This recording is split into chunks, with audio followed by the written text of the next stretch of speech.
கோவை வந்திருந்த பிரதமர் நரேந்திர மோடி கொடிசியா மைதானத்தில் நடந்த என்டிஏ பிரச்சார பொதுக்கூட்டத்தில் பேசினார். அந்த காட்சிகளை பார்க்கலாம். एक अपनेपन का भाव महसूस होता है. கொங்கு நாட்டு மக்களே, குறிப்பாக கோவை கடும் உழைப்பாளிகளுக்கும் பாசமிகு மக்களுக்கும் சொந்தமான பூமி. வளர்ச்சி அரசியலுக்கு பக்கபலமாக பிஜேபி தேசிய ஜனநாயக கூட்டணிக்கு உற்ற தோழனாக நீங்கள் எப்போதுமே உறுதியாக இருந்து வந்திருக்கிறீர்கள்.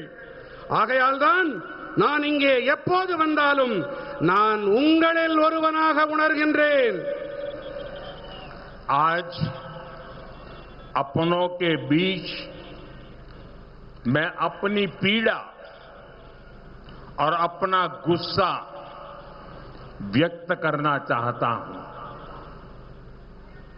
In 2023 we passed the Nari Shakti Vandan Abhiyan Adhiniyam, and on the 16th of this month we took a historic step to move towards implementing women's reservation in parliament and legislative assemblies. மக்களே, இன்று நம்மவர்களிடையே நான் என்னுடைய வருத்தத்தையும் என்னுடைய ஆதங்கத்தையும் முன்வைக்க விரும்புகின்றேன். 2023ஆம் ஆண்டிலே நாம் பெண்கள் இடஒதுக்கீட்டு சட்டத்தை நிறைவேற்றினோம். இந்த மாதம் 16ஆம் தேதி என்று நாடாளுமன்றத்திலும் சட்டப்பேரவைகளிலும் பெண்கள் இடஒதுக்கீட்டை அமல் செய்யும் வரலாற்று பூர்வமான அடியெடுப்பை படியினை நாம் எடுத்து வைத்தோம். मैंने पर्सनली सारी पॉलिटिकल पार्टी से इसे सपोर्ट करने की अपील की थी. I told them very clearly that they may take the credit. I have no objection. I only wanted sisters from ordinary families to be able to come to Parliament and Vidhan Sabha in greater numbers. தனிப்பட்ட முறையிலே கூட நான் எல்லா அரசியல் கட்சிகளிடமும் ஆதரவு கோரினேன். எல்லா பாராட்டையும் நீங்களே எடுத்துக்கங்க, எனக்கு எந்த ஆட்சேபனையும் இல்லை என்று தெளிவாக கூறினேன். ஆனா எனக்கு வேணுங்கிறதெல்லாம் ஒண்ணுதான்.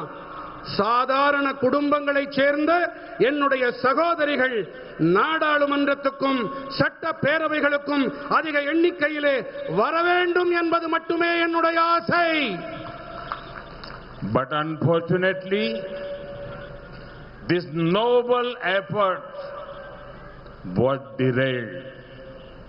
DMK, Congress and their allies made it a target of hatred and petty politics. ஆனால் துரதிர்ஷ்டவசமாக இந்த உயர்வான முயற்சி தோல்வி அடைந்தது. திமுகவும் காங்கிரசும் அவர்களுடைய கூட்டாளிகளும் வெறுப்பரசியல், கீழ்த்தரமான அரசியலுக்கு அதை இரையாக்கினார்கள். If this bill had been passed, many Tamil women from ordinary families would become MPs and MLAs.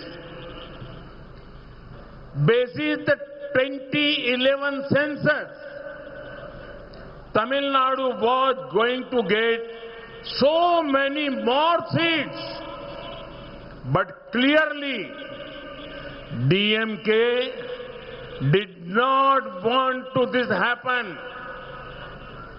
Anyhow, the DMK's actions are now very, very clearly exposed. இந்த மசோதா மட்டும் சட்டமாகி இருந்தால் சாதாரண குடும்பங்களைச் சேர்ந்த பல பெண்கள் எம்பிக்களாகவும் எம்எல்ஏக்களாகவும் ஆகியிருப்பார்கள்.